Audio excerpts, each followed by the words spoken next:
नमस्कार मेरे प्यारे विद्यार्थियों, अविनाश सर की क्लास में आपका हार्दिक स्वागत है। मैं आज आप लोगों को एनसीईआरटी कक्षा 10 का प्रश्नावली 3.2 का प्रश्न नंबर 2 पढ़ाने जा रहा हूँ।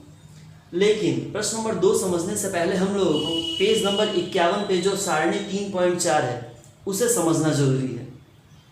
तो चलिए उसको समझाता हूँ मैं, आप लोग ध्यान से समझिए। सबसे पहले तो मैं आप लोग को दो समीकरण लिख के समझाता हूँ। तो 2x प्लस 3y माइनस 9 बराबर 0, फिर 4x प्लस 6y माइनस 18 बराबर 0। इसमें आप लोगों को ये समझना है, ये समीकरण नंबर 1 और ये समीकरण नंबर 2।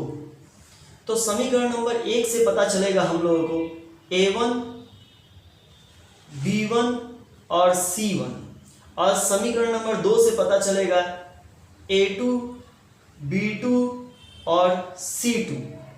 तो चलिए ये लिखेंगे कैसे उसको समझते हैं। पहला वाला समीकरण को देखिए, तो x के साथ वाला जो गुणांक है वो a1 कहलाएगा। तो a1 के जगह पे क्या लिख दूँ 2।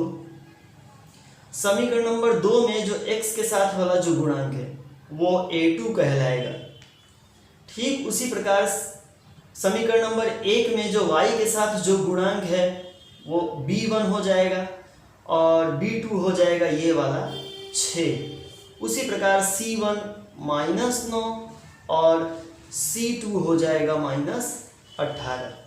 तो ये a1 बटे a2, b1 बटे b2 और c1 बटे c2 में लिखना क्या है ये आप लोगों को यहाँ पे क्लियर हो गया होगा। चलिए अब हम लोग आगे बढ़ते हैं। अब यहाँ देखिए, जो अनुपात था मैंने यहाँ पे लिख लिया, जो इसके पहले मैंने अभी समझाया आप लोगों को। अब ध्यान दीजिए, ये हम लोग का ग्राफ ऐसे बनता है और दोनों समीकरण का रेखा ऐसे बनता है, ये आप लोग को पता ही है।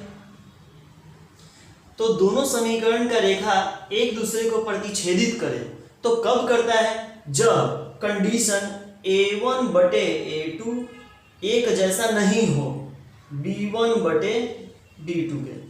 जब ये दोनों पद आप लोगों को एक जैसा नहीं दिखे तो समझ लेना है कि दोनों समीकरण की रेखाएं आपस में प्रतिच्छेदित करेंगी। तो इसमें क्या क्या हो सकता है वो देखिए। तो रेखाएं प्रतिच्छेदित करती हैं, रेखाएं प्रतिच्छेदित करती है। चलिए दूसरा अद्वितीय हल होगा।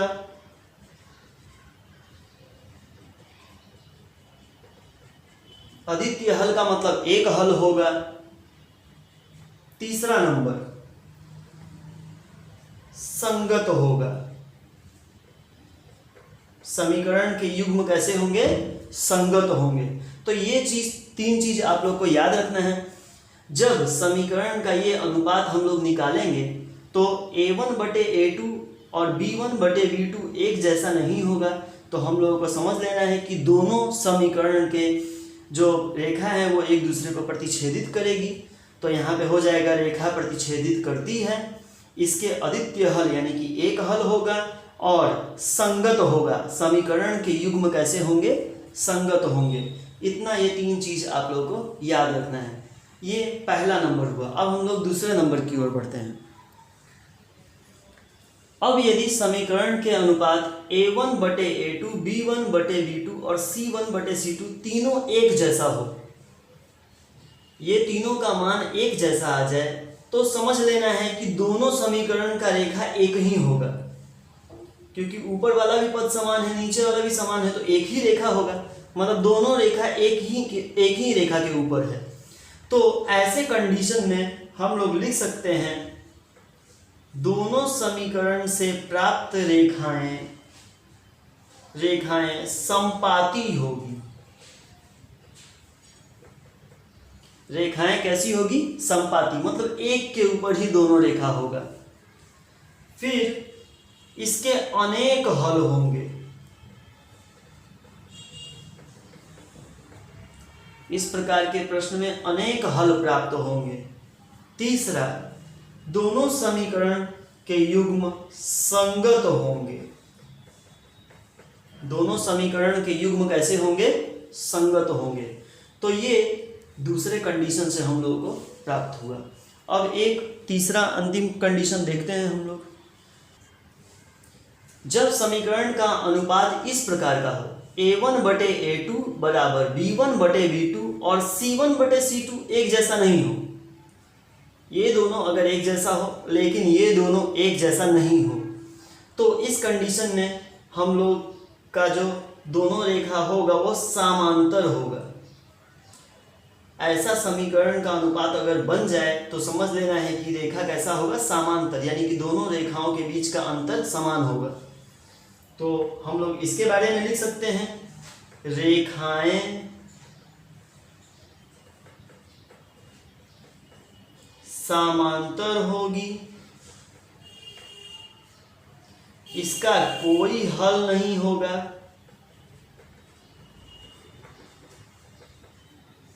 और तीसरा, समीकरण के युग्म असंगत होंगे। समीकरण के युग्म असंगत होंगे। चलिए अब आगे बढ़ते हैं। अब यहाँ पे देखिए आप लोग, मैंने तीनों वापस से लिख दिया है, आप लोग इसे कॉपी में नोट कर सकते हैं। यदि a1/a2 b1/b2 एक जैसा नहीं हो तो रेखाएं प्रतिच्छेदित करती हैं, केवल एक हल मतलब अद्वितीय हल होंगे, और समीकरण के युग्म कैसे होंगे? संगत होंगे। ये तीनों पद अगर एक जैसा हो तो रेखाएं समपाती होंगी, मतलब एक रेखा के ऊपर ही दोनों रेखा होंगे, उसके अनेक हल होंगे और संगत होंगे समीकरण के युग्म।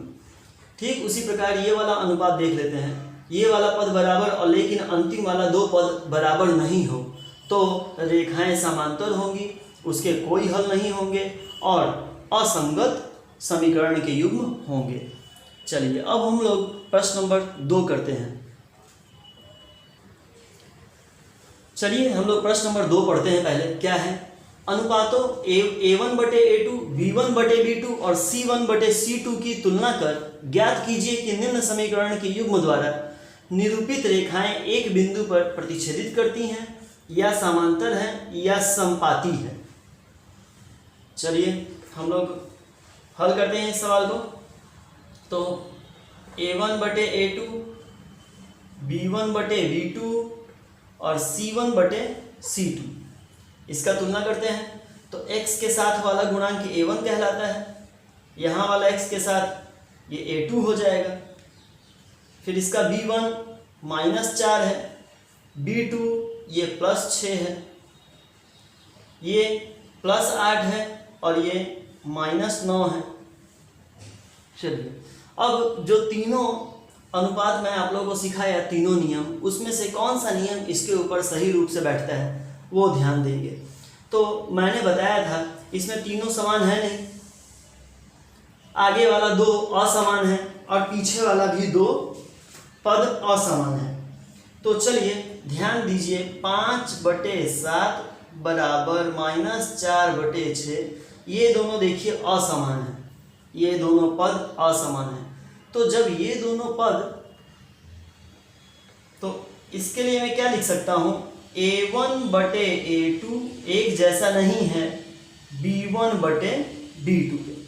अगर आगे वाला पद असमान है तो हम लोगों को समझ जाना है कि रेखाएं एक दूसरे को एक बिंदु पर प्रतिच्छेदित करती हैं। तो हम लोग लिखेंगे अर्थात समीकरण के युग्म द्वारा निरूपित रेखाएं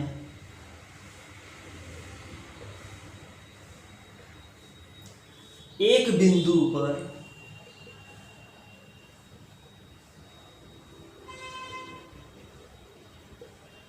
प्रतिच्छेदित करती है। चलिए अब हम लोग प्रश्न नंबर दूसरा करते हैं।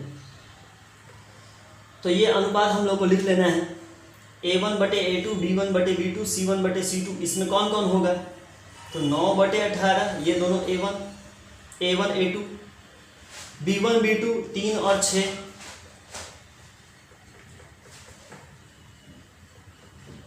C1 C2 12 और 24। इसको काटते हैं हम लोग।